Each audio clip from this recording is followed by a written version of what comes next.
Selamat berjumpa kembali di channel Jago Bermatematika.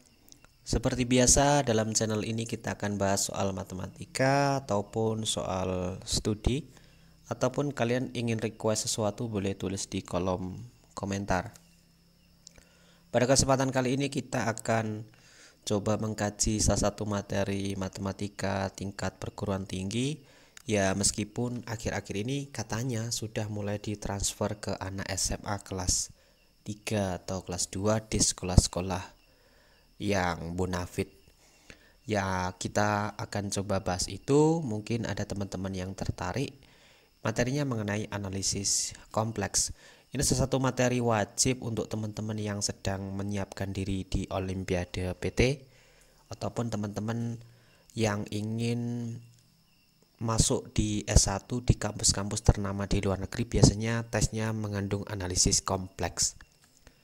Karena analisis kompleks ini banyak sekali bab-babnya, maka saya akan coba bahas secara bertahap dan saya mulai dari part pertama, yaitu mengenai bilangan kompleks.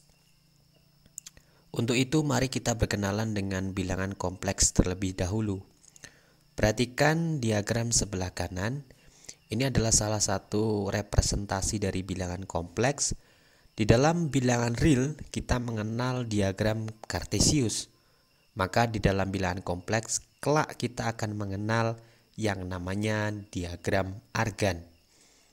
Tetapi tidak kita bahas sekarang karena pembahasan kita masih di awal. Kita akan coba berkenalan terlebih dahulu dengan apa itu bilangan kompleks. Sebelum itu kita harus tertarik dulu dari mana sebenarnya ide bilangan kompleks itu muncul. Untuk itu coba perhatikan soal berikut.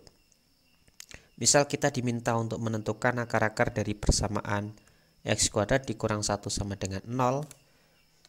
Menurut materi yang kita peroleh di sekolah menengah, kita bisa faktorkan sebagai x kuadrat min 1 sama dengan 0. Itu bisa kita faktorkan sebagai x dikurang 1 dikali x ditambah 1 sama dengan 0. Perkalian dua bilangan menghasilkan 0 jika salah satu faktornya adalah 0. Oleh karena itu, x min 1 lah yang 0 atau x plus 1 lah yang 0. Ketika x min 1 itu 0, maka x-nya 1. Ketika x plus 1-nya yang 0, maka x-nya negatif 1.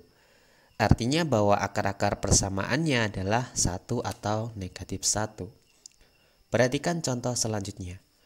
Tentukan akar-akar dari persamaan x kuadrat plus 1 sama dengan 0. Sekilas tampak mirip karena memang hanya berbeda tanda saja.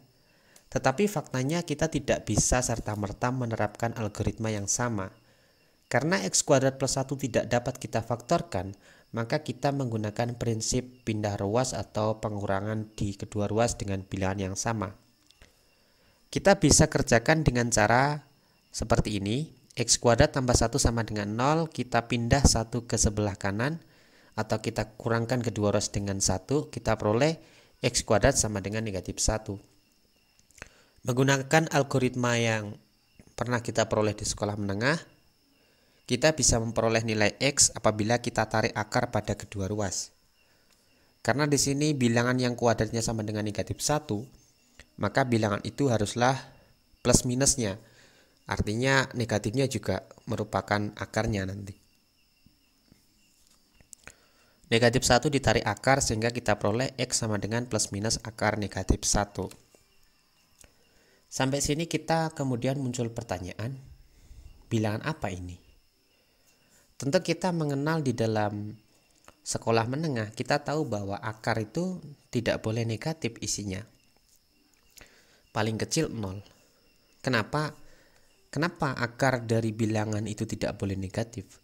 Kalau kita berkaca pada langkah sebelumnya, x kuadrat sama dengan negatif 1, itu artinya bahwa kuadrat dari suatu bilangan yang hasilnya negatif 1. Padahal ketika kita mengkuadratkan suatu bilangan, hasilnya itu paling kecil 0. Karena bilangan negatif kali bilangan negatif itu positif. Dalam hal ini, himpunan bilangan real tidak berhasil mendefinisikan apa makna akar negatif 1.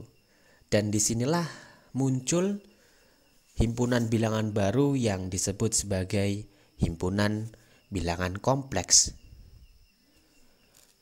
Oleh karena itu, bilangan kompleks disebut sebagai perluasan dari bilangan real.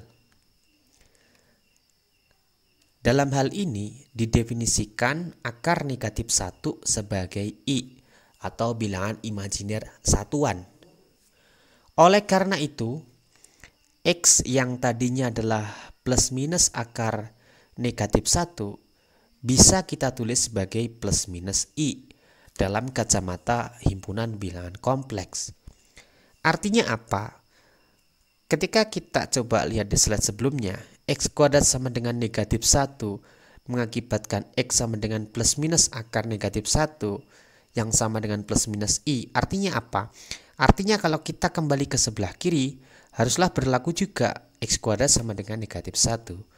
Berarti I kuadrat dan min I kuadrat haruslah negatif 1.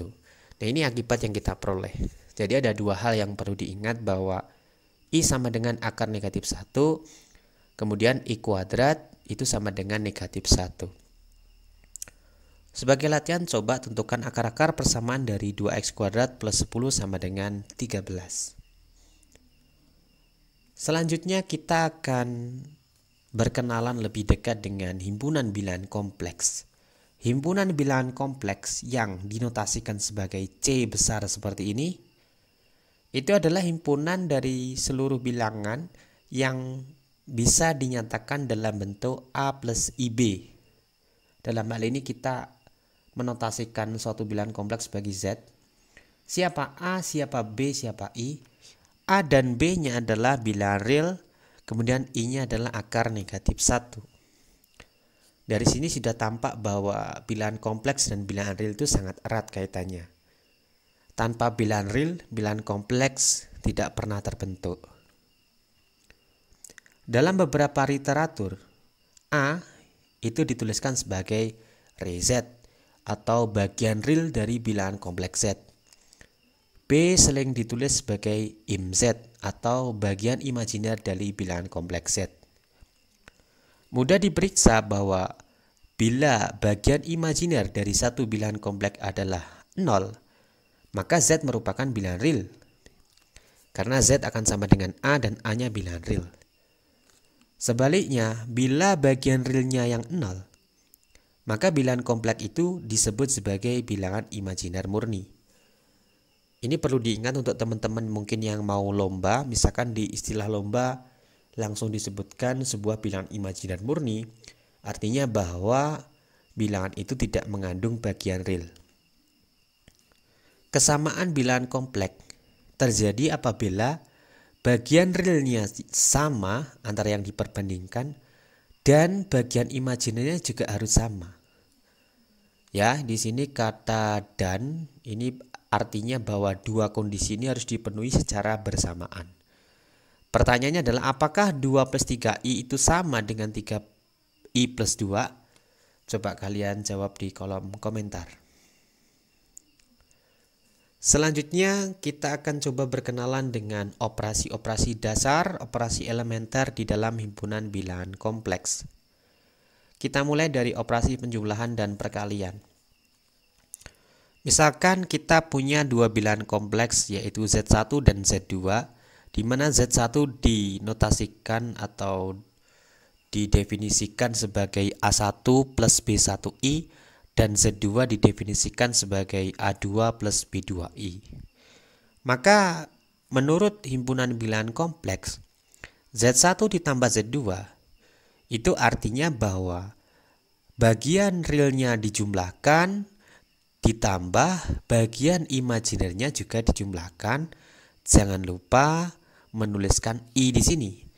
Jadi kalau penjumlahan bilangan kompleks itu sebenarnya analog dengan bilangan real. Hanya saja di sini harus dipisah-pisah yang imajiner mana, yang real mana. Untuk perkalian, karena bilangan kompleks itu perluasan dari bilangan real, maka sebagian sifat-sifatnya juga dipenuhi, termasuk sifat perkalian distributif. Dalam hal ini kita coba kalikan dengan menggunakan metode yang biasa kita lakukan. Dikalikan satu per satu begitu, kita peroleh bentuk yang sebelah kanan. A1 kali A2 ditambah A1 kali B2I ditambah B1I A2 ditambah B1I kali B2I. Kita melihat di sini ada I, ada I. Menurut bagian sebelumnya, bahwa penjumlahan bilangan kompleks itu antara yang real dan yang imajiner hendaknya dipisah. Karena di sini kita lihat ada I di sini, maka kita kelompokkan. Kita peroleh A1B2 ditambah A2B1 dikali I. Kemudian perhatikan di sini ada B1I dikali B2I. I dikali I adalah I kuadrat. I kuadrat adalah negatif 1. Maka ini menjadi minus B1B2. Sehingga kita bisa tulis sebagai A1A2 min B1B2. Ya, bentuk terakhir ini adalah ekspresi yang barangkali membantu untuk langsung mendapatkan hasil perkalian dari dua buah bilangan kompleks. Contoh, misalkan kita punya bilangan kompleks 2 tambah I dan 3 tambah 2I. Kita dapat menjumlahkan dua bilangan kompleks itu, yaitu bagian realnya dijumlahkan 2 tambah 3, bagian imajinernya tambahkan 1 tambah 2, 2 tambah 3 hasilnya 5, 1 tambah 2 hasilnya 3. Kita peroleh 5 ditambah 3I. Kemudian Z1 kali Z2, langsung menggunakan rumus sebelumnya kita peroleh A1A2 yaitu 2 kali 3 minus B1B2 yaitu minus 1 kali 2 ditambah A1B2 2 kali 2 ditambah A2B1 1 kali 3I. Kita peroleh 4 plus 7I. Nah, mungkin buat teman-teman yang bingung kok rumusnya panjang sekali ya, kalau susah menghafalkan rumusnya ya dikerjakan secara manual saja menggunakan sifat distributif. Selanjutnya kita belajar operasi pengurangan dan pembagian. Tentu kalian yang ingin membaca secara analisis bisa membaca di literatur yang lengkap. Ini saya coba sederhanakan saja. Misal kita punya dua buah bilangan kompleks yaitu Z1 dan Z2. Maka kita bisa memperoleh operasi pengurangan yaitu Z1 dikurang Z2. Bagian realnya dikurangkan, bagian imajinernya juga dikurangkan. Ini analog juga dengan bilangan real. Kemudian untuk pembagian dua bilangan kompleks, jadi A1 plus B1I dibagi A2 plus B2I. Karena kita tidak bisa langsung membaginya, maka kita memanfaatkan sifat di bilangan real yaitu perkalian sekawan. Karena kita sudah punya operasi perkalian pada bagian sebelumnya. Kemudian yang bawah, coba perhatikan yang bawah, A2 plus B2I dikali A2 min B2I. Ini menurut sifat di bilangan real, kalau A plus B dikali A min B itu hasilnya A kuadrat min B kuadrat. Tetapi di sini ada I kali I yang menyebabkan negatif 1, sehingga di sini munculnya A kuadrat plus B kuadrat.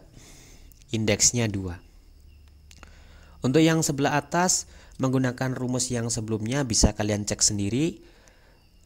Kemudian dipecah saja supaya lebih sederhana dan supaya lebih jelas bagian realnya yang sebelah kiri, bagian imajinernya yang sebelah kanan. Sebagai contoh misalkan kita punya 1 plus I dan 2 plus I. Maka Z1 min Z2 sama dengan 1 dikurang 2 ditambah 1 dikurang 1 I. 1 kurang 1 0, 0 kali I ya 0. Kita peroleh negatif 1. Negatif 1 adalah bilangan real ya. Bilangan real tetapi juga bilangan kompleks. Jadi setiap bilangan real itu adalah bilangan kompleks, tetapi tidak setiap bilangan kompleks itu bilangan real. Kemudian untuk operasi pembagian, kita langsung terapkan rumus yang sebelumnya. Dengan menggunakan rumus tersebut kita akan peroleh bentuk seperti ini, bisa kalian cek sendiri. Hingga kita bisa memperoleh bentuk sederhana 3 dibagi 5 ditambah 1/5I. Nah, mungkin dalam soal-soal olimpiade itu seringkali diminta untuk menyatakannya dalam bentuk A plus BI. Jadi kalau bentuknya belum A plus BI, maka itu belum bilangan kompleks. Nantinya kita akan belajar lebih lanjut tentang representasi lain dari bilangan kompleks selain A plus BI. Tetapi dalam pembahasan ini cukup sampai di sini. Untuk memperluas pemahaman kalian, coba kerjakan latihan berikut. Kalian bisa tulis jawaban kalian di kolom komentar. Terima kasih. Ini ada sedikit quotes. Sebagaimana lukisan abstrak, matematika punya keindahan yang hanya mampu ditangkap oleh orang-orang yang berselera matematis tinggi. Saya Agung Prasetyo, salam jago bermatematika. Terima kasih.